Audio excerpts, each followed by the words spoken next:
भद्रक विधानसभा कांग्रेस प्रार्थी असित पट्टनायक गुरुवार समर्थकों सह आसी नामांकन पत्र दाखल करिसेंती।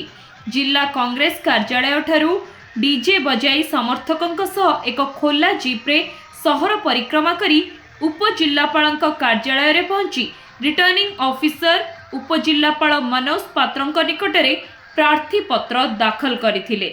आज प्रार्थी पत्र दाखल करी आपण देखिथिबे भद्रक आज एक हो जाइए। भद्रकर स्वाभिमानी भाई भौणी मानू धन्यवाद देवी, बुद्धिजीवी को धन्यवाद देवी जो भाई आमको एनकरेज कर कांग्रेस दल को जे आज केते हजार लोक अच्छा अकालन आकलन कर 10,000 15,000 20,000 केते लोक आज खरा 43 डिग्री हवा सत्वे लोक मैंने आप देखिए चलिकी कांग्रेस कार्यालय ठू सब कलेक्टर ऑफिस जाए आसी।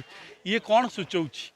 ये सूचौची जे भद्रक माटीर स्वाभिमानी भाई, स्वाभिमानी जो बुद्धिजीवी, स्वाभिमानी महिला, स्वाभिमानी छात्र ये समाज आज कांग्रेस संगे सामिल होती। कारण कौन? कारण है जो दुईटा बड़ दल जो प्रार्थित्व देकी भद्रक को अपमान करिसेंती। जनकर ईडी जांच चली एवं आउ जणे कर व्यवसाय है मादक द्रव्य से सिंडिकेटर मालिक। दुईटा प्रार्थी जो बड़ दल दे सिंबल एत भोट अच्छी बोली जो अहम भाव होती से विरुद्ध आज स्वर उत्तोलन कर भद्रकवासी। मु लड़ू ना निर्वाचन, भद्रक स्वाभिमानी भद्रक माटी लड़ुची आज निर्वाचन दुईटा दल सांगरे।